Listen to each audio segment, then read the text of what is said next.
tiga ya, saya ya. Saya Pak. Ya Pak, Pak Dito. Saya tuh agak jali. Silahkan Pak, siapa Pak? 14.10, 15.10 ini di Papua sudah hampir maghrib nih. Iya Pak, terima kasih Pak. 15.50 lah.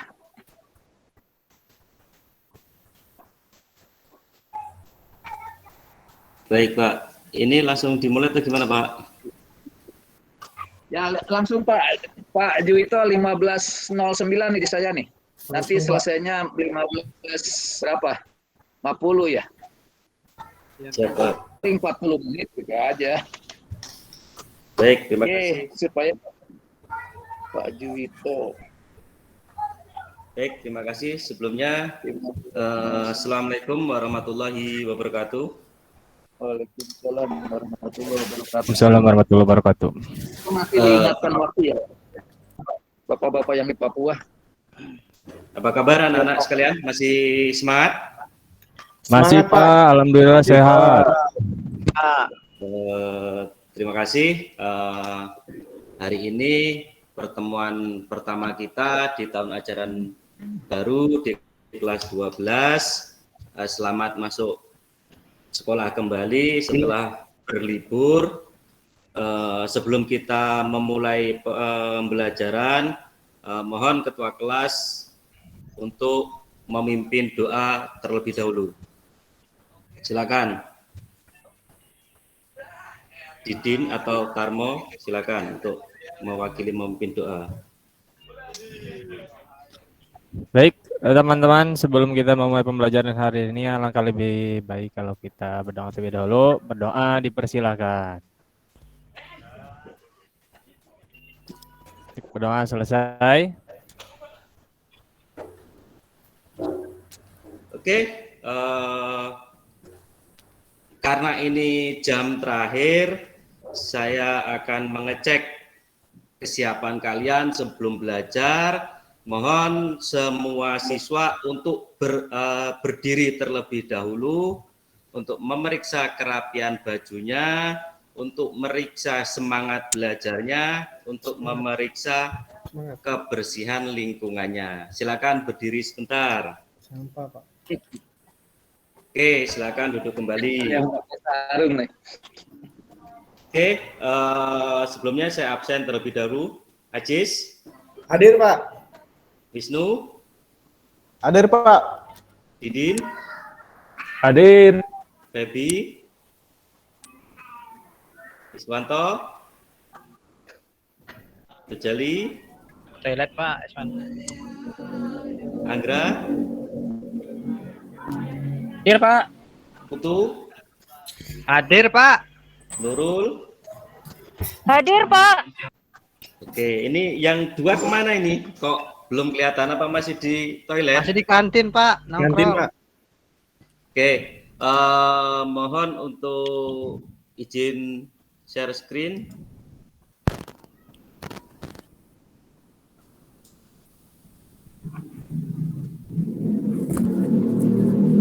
Sudah tampil? Sudah Udah Pak. Pak, udah. Oke, di materi yang Bapak ampu adalah pemeliharaan mesin kendaraan ringan. Untuk materi KD-nya nanti hari ini kita pertemuannya adalah mendiagnosis kerusakan kepala silinder. Namun sebelum mendiagnosis nanti kita akan masuk ke materi bagaimana cara membongkarnya terlebih dahulu. Nah, ini adalah KD-nya.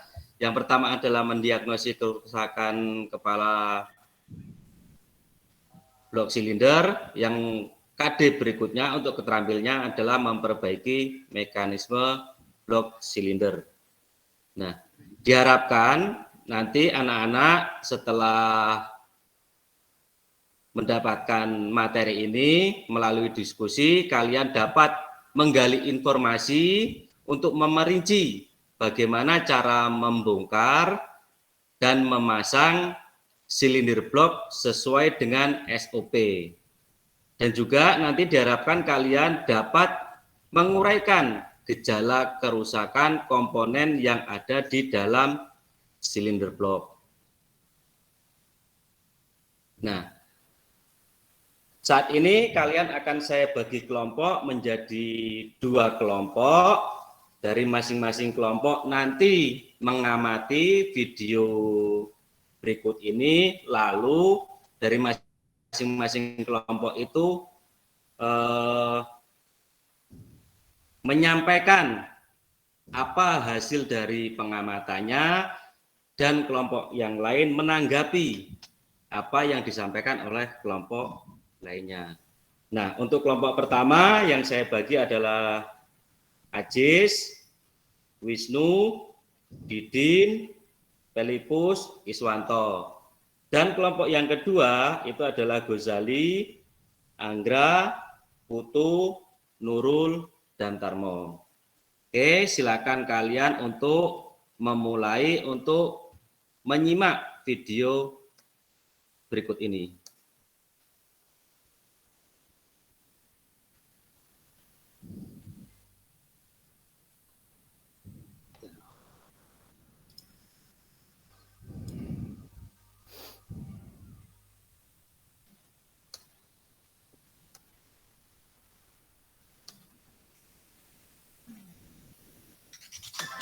Videonya belum muncul, Pak. Belum muncul Pak videonya.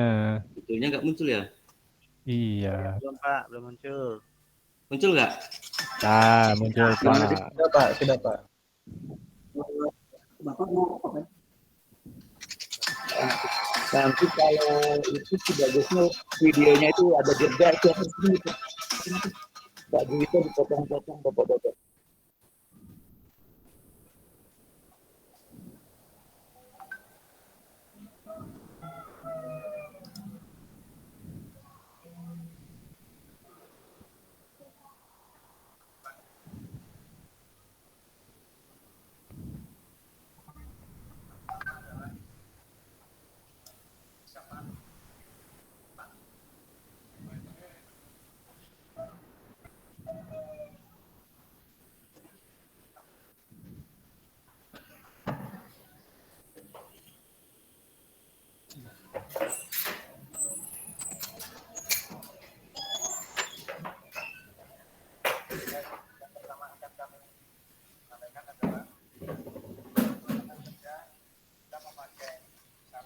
Pak, suaranya bisa diperbesar lagi, Pak.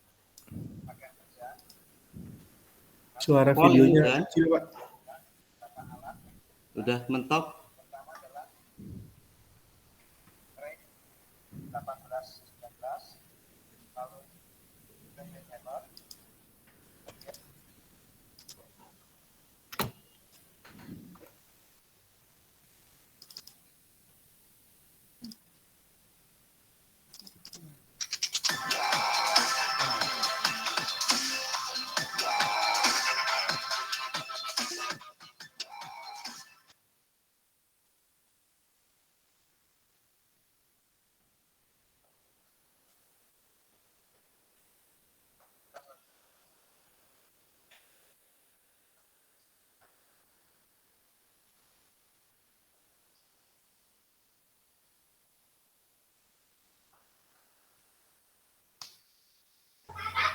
Suaranya Pak,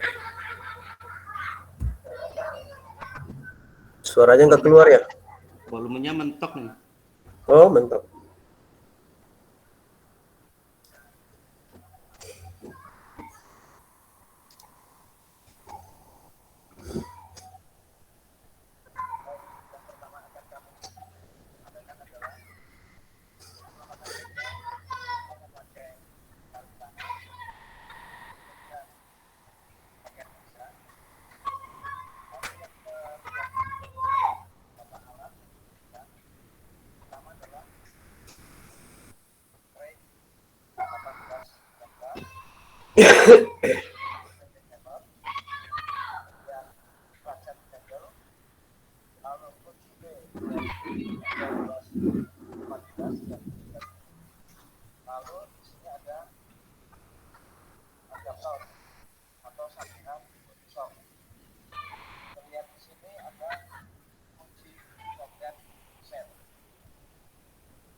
persat kita buka dan kita lepas, lalu tempatkan pada nampan yang satunya.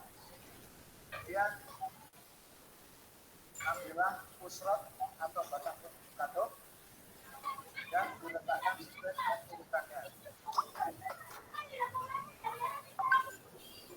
Letakkannya adalah sesuai dengan urutan silinder. Letakkan sesuai urutan itu akan mencegah penyedalan tulang yang tidak kebetulan pada tahap pelantikan. Baik, setelah atau menundukkan baut kepala silinder yang ada 10 buah ini, kita menggunakan dua cara. Yang pertama bisa menggunakan cara berikat, yang kedua bisa menggunakan cara persilangan. Berikut kami tunjukkan cara melepas atau menggunakan baut kepala silinder cara berikat terlebih dahulu. Yang pertama-tama yang harus kita kendurkan adalah baut yang ada di sisi luar terlebih dahulu.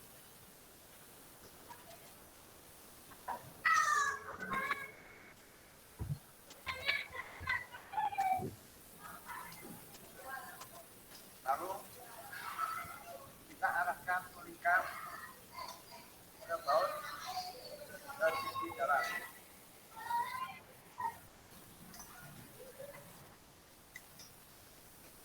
Terakhir yang dikedurkan adalah baut yang ada di tengah.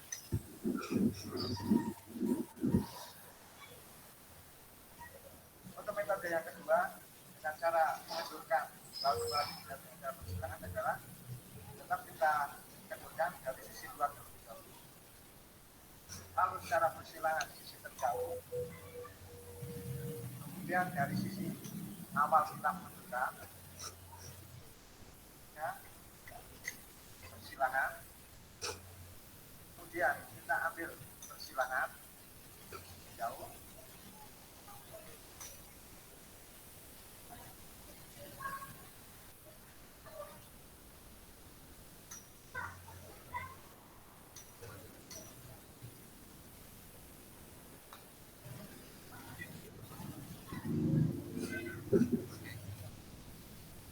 Dengan cara kita menundukkan baut kepala silinder dari sisi luar terlebih dahulu, itu memungkinkan tidak terjadinya kelengkungan yang terjadi saat kita membuka.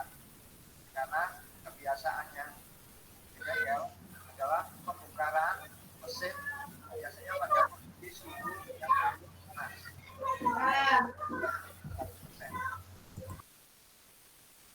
Oke. Setelah baut kepala silinder ini dilepas, lalu kita angkat kepala silinder dan tempatkan pada meja yang lainnya agar tertata dengan baik dan menghindari kerusakan yang tidak diinginkan. Kemudian kita lepaskan gasket kepala silinder atau pati kepala silinder.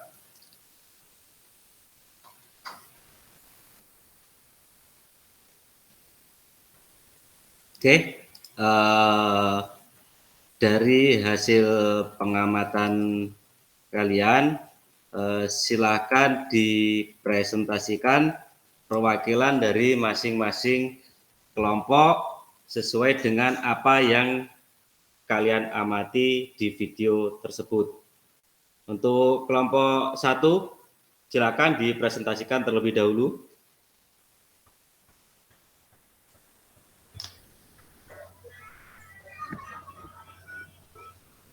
Kelompok 1.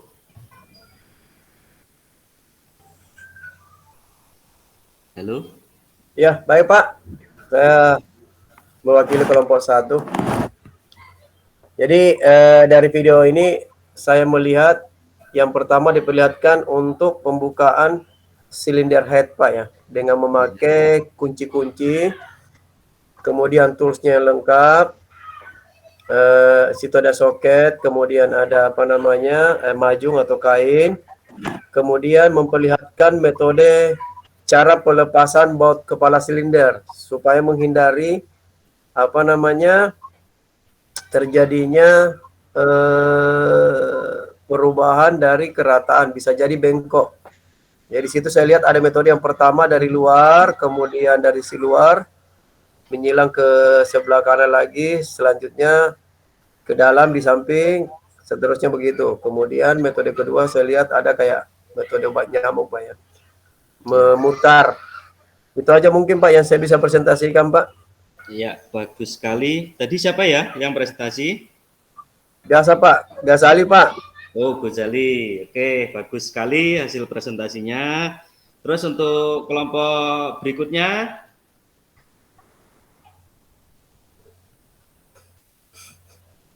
kelompok ke Ghazali tadi kelompok 2 ya?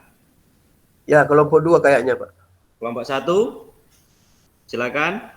Pak Wisnu kayaknya kelompok 1. Ya, Pak Wisnu, Pak Didin, Pak Belacis. Adakah yang akan dipresentasikan? Oke. Ya. Oke, dari pengamatan kami Pak, dari video tersebut, mungkin hampir sama Pak dari pemaparannya Pak Ghazali tentang pembukaan kepala silinder sesuai SOP Pak. Kemudian di situ menggunakan kunci atau peralatan yang benar Pak. Dan penggunaan APD juga Pak, penggunaan sarung tangan. Dan pembukaan sesuai SOP tadi Pak yang dipaparkan Pak Ghazali yang dari menyilang, kemudian ada satu yang seperti obat nyamuk Pak, seperti itu Pak. Oke, sudah cukup? Cukup Pak. Baik, luar biasa jawabannya. Akan Bapak tambahkan beberapa. Sebenarnya ada beberapa yang bisa diamati dari video tersebut. Yang pertama itu kepala silinder itu kan posisinya berada di atas, karena tadi posisinya di atasnya silinder blok. Nah, itu bisa sebagai hasil pengamatan bahwa kepala silinder itu berada di atas silinder. Terus di dalam kepala silinder itu ada beberapa bagian. Di antaranya lubang oli, lubang air, terus lubang baut, di situ ada lubang busi, dan sebagai tempat dudukan atau laluan katup masuk ataupun katup buang. Nah, dari bahannya kepala silinder yang diamati tadi itu terbuat dari aluminium. Terus ada juga yang terbuat dari besi tuang ataupun besi cor. Itu adalah salah satu bahan kepala silinder. Nah, terus cara pelepasannya seperti yang disampaikan rekan-rekan tadi, bahwa yang pertama cara melepas rocker arm itu posisinya dari posisi luar membentuk spiral ataupun seperti lingkaran obat nyamuk ataupun posisi silang. Baik itu dalam pelepasan rocker arm maupun dalam pelepasan silinder head ataupun kepala silinder. Nah, ini adalah yang untuk melepasan rocker arm, dan yang berikut ini adalah untuk pelepasan kepala silinder. Nah, seperti yang ditampilkan di video tadi, Bapak jelaskan kembali bahwa pelepasannya itu pelepasan baut dimulai dari tepi dan dilakukan secara bertahap. Terus posisinya seperti ini. Dari posisi 1, ini yang posisi silang, kedua, ketiga, dan seterusnya. Terus yang berikutnya adalah ini yang posisinya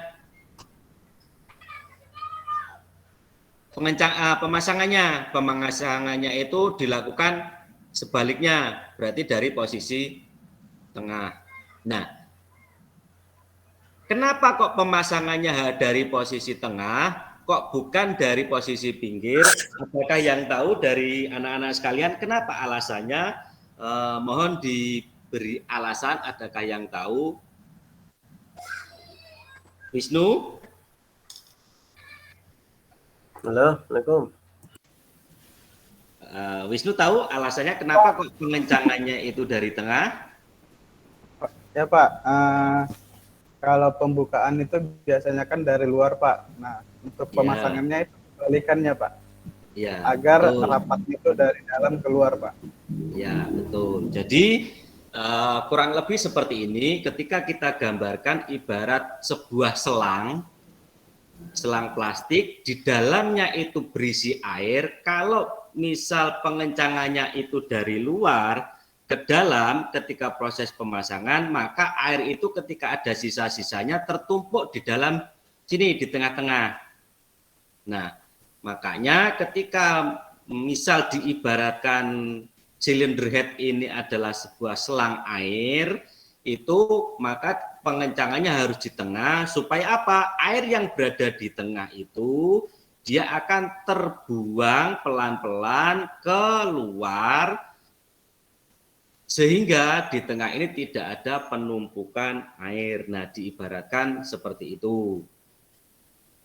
Terus ini ada video berikutnya, nanti silakan dicermati, didiskusikan sebagai bahan untuk diskusi berikutnya. Mau tanya sedikit. Ya, silakan. Di situ kan di silinder head tadi Pak Guru bilang ada lubang air, ada lubang untuk oli. Ya. Untuk apa ya lubang oli dengan lubang air itu? Nah, lubang oli itu bertujuan sebagai penyalur atau untuk mengalirkan pelumasan oli. Supaya apa? Antara, misal nih, kalau dia di mekanisme katup, oli tersalurkan ke dalam mekanisme katup, sehingga apa? Antara komponen satu dengan yang satunya, ataupun komponen satu dengan yang lainnya, itu tidak bergesekan langsung. Itu salah satu fungsi dari lubang-lubang oli tersebut. Terus kalau fungsi dari lubang-lubang air itu untuk sebagai tempat untuk mengalirkan air sebagai pendingin dari mesin tersebut. Oke, ada lagi pertanyaan dari yang lain?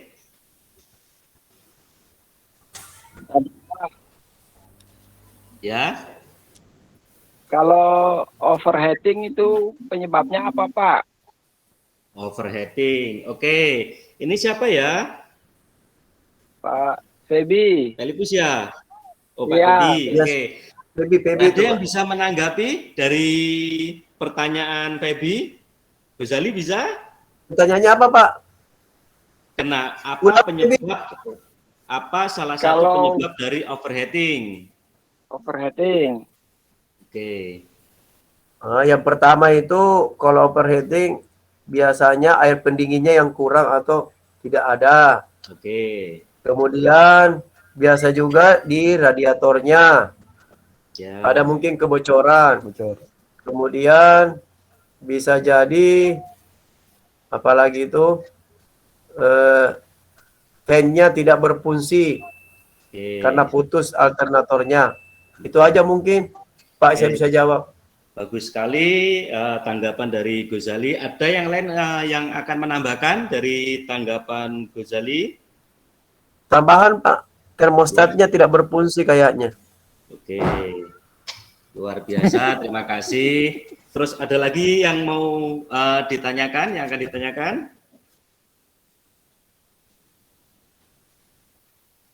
Cukup? Cukup Pak. Cukup. Oke, ini ada video berikutnya yang nantinya di sini adalah proses bagaimana cara pengukuran silinder blok.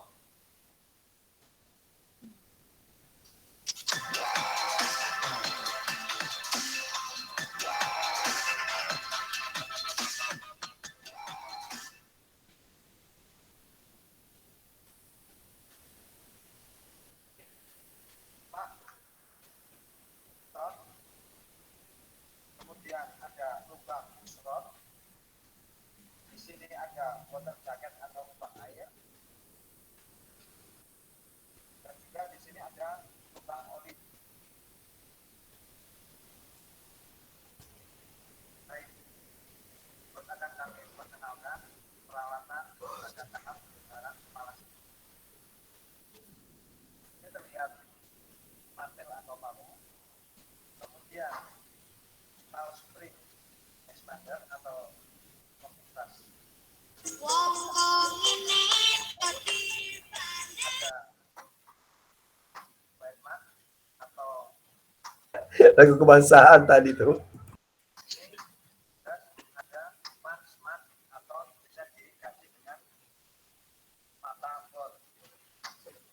Yang mana sebelum kita melepas masing-masing katup di kepala sendiri ini, kita harus memberikan tanda ke masing-masing katup. Jangan lupa, yang harus diperhatikan adalah posisi daripada kepala silinder. Yang depan adalah sisi yang ada rumah termostatnya ini. Jadi bisa dilihat di sini merupakan silinder 1, silinder 2, silinder 3, dan silinder 4. Kemudian terlihat juga di sini ada 2 buah katup di masing-masing silinder. Terlihat perbedaan daripada ukurannya. Ya.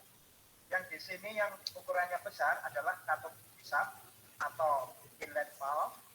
Kemudian yang kecil adalah katup buang atau exhaust valve. Nah, katup-katup inilah yang akan kita lepas berikutnya. Untuk menandai masing-masing katup setiap silinder dapat digunakan dengan spidol putih ini. Dan cara pada silinder 1 kita beri titik 1. Silinder 2 katupnya diberi titik 2. Silinder 3 kita beri titik 3. Dan yang keempat tidak perlu kita beri tanda.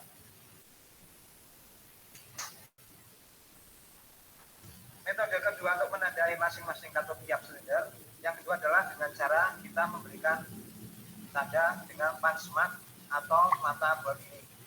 Keuntungannya dengan menggunakan punchmark ini, tanda di sini tidak akan hilang saat dilakukan pencucian daripada masing-masing katup. Berikut saya tunjukkan caranya.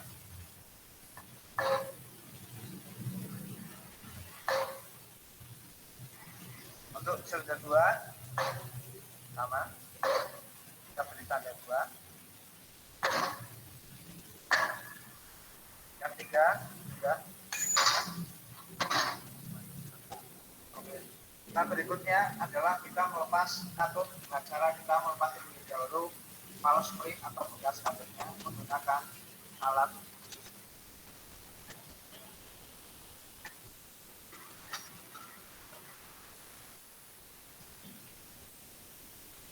Satu sisi kita tempelkan pada daun katup, sisi lain kita posisikan pada penahan bekas katup. Oke, videonya saya skip aja, nanti terlalu lama. Apa hasil pengamatan kalian terkait dengan video tersebut? Halo? Saya, Pak. Oke, silakan. Ini siswa yang pintar kayaknya. Yang pertama, Iya, betul. di sana memperlihatkan cara melepaskan mekanisme katup, Pak Guru. Kemudian, Iya, betul. kedua, alat-alat yang digunakan untuk melepas mekanisme katup. Caranya harus memperhatikan posisi di depan silinder 1 untuk menandai. Jadi diperhatikan di mana letak apanya itu, dudukan termostatnya. Itu yang di depan. Kemudian sebelum melepas, terlebih dahulu kita memberikan tanda tiap katup. Kalau silinder 1, 2, 2 supaya tidak tertukar pada saat pemasangan. Dan saya lihat di situ, Pak, katup innya lebih besar daripada katup X. Itu saja Pak. Cuma saya mau tanya Pak ini, kenapa katup I-nya lebih besar daripada katup X? Itu aja Pak Guru. Oke, terima kasih Gus Ali sudah memaparkan apa yang sesuai dengan hasil pengamatannya. Kelompok yang lain apakah bisa menanggapi kenapa katup buang itu lebih kecil ketimbang katup hisab? Untuk kelompok yang lain?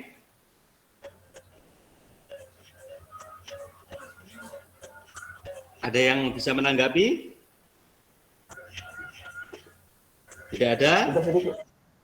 Oke, baik. Kenapa kok katup buang itu lebih besar ketimbang katup, kebalik. Kenapa kok katup buang itu lebih kecil itu dibanding dengan katup buang? Contoh seperti ini, contoh paling mudah. Mohon maaf, ketika Ghazali akan meludah, mohon maaf nih, ketika Ghazali akan meludah, kira-kira mulutnya itu biar lontaran air ludahnya itu keluarnya lebih kencang, itu kira-kira mulutnya sedikit agak mingkem atau melebar? Mingkep. Agak mingkem. Nah, Mingkem, Pak.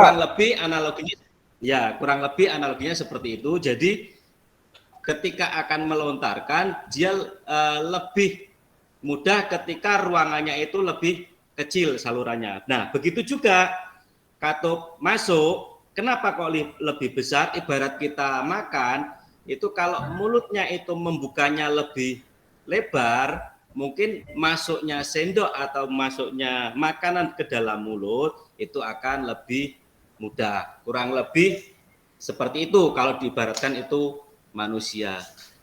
Ada lagi pertanyaan? Berarti untuk memperbanyak ya Pak, udara masuk ya?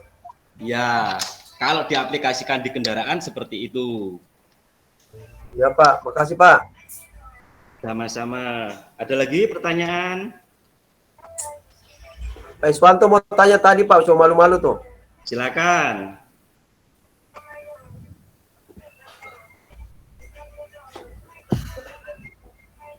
Cukup? Tadi katanya Iswanto mau tanya. Mic-nya Pak Iswanto, mic-nya di open dulu Pak. Oke. Jadi ini Pak, saya mau tanya ini alat apa namanya nih Pak yang untuk membuka katup? Nah, ini adalah SST khusus untuk membuka katup. Nah, kadang biasanya kalau di bengkel kampung, di bengkel luar itu jarang yang memiliki alat seperti ini. Biasanya mereka menggunakan palu dengan kunci. Sehingga Pak, ketika di dalam, saya tampilkan, nah, di dalam pernya ini kalau seharusnya ini secara ilmu mekanik ini menggunakan SST spesifikasinya. Tapi kalau di bengkel itu kadang mereka ngawur, itu menggunakan kunci, entah itu kunci sok, entah itu kunci apa, entah itu pipa, itu ditempelkan ke dalam pegasnya ini, terus dipukul, sehingga apa? Pengunci pegas katup ini terlepas, baru pegasnya ini bisa terlepas. Makanya itu hal yang salah sebenarnya, tapi kalau di bengkel itu biasanya sering dilakukan. Ada lagi pertanyaan? Yang lain? Kenapa ini hari ini yang aktif hanya 2, yang lainnya pasif? Ada Pak. Oke, silakan. Gini Pak. Karmo tuh yang biasa itu nih, hari ini kenapa ini kamu bertanya tuh Pak? Saya mau bertanya ini Pak. Iya. Apa pengaruhnya kalau pakai cara kampung dengan cara menggunakan alat? Maksudnya kalau mungkin pengaruhnya tentang mereka biasa pakai kunci terus dialas dengan kain diketok, kira-kira pengaruhnya di pegas atau di pengunci klep itu, kuku klep itu apa mungkin bisa terlepas satu saat atau tidak Pak? Oke. Terima kasih Pak. Baik, terima kasih. Tadi yang tanya siapa ya? Pelipus ya? Iya Pak. Oke, ada yang bisa menanggapi pertanyaan Pelipus? Tuh, Tarmo mau jawab itu. Ini Nurul kemana? Nurul apa? Kok nggak kelihatan? Nggak ada suaranya. Tahu tuh Nurul, Pak. Ngantuk Pak, ngantuk udah sore. Nurul itu selalu begitu, alasannya terus ngantuk lah, apalah. Oke, ada yang bisa jawab? Boleh, Oke, Pak. baik. Akan Bapak terangkan. Tuh, Pak. Tuh mau jawab tuh. Siapa? Saya, Pak. Oke, silakan.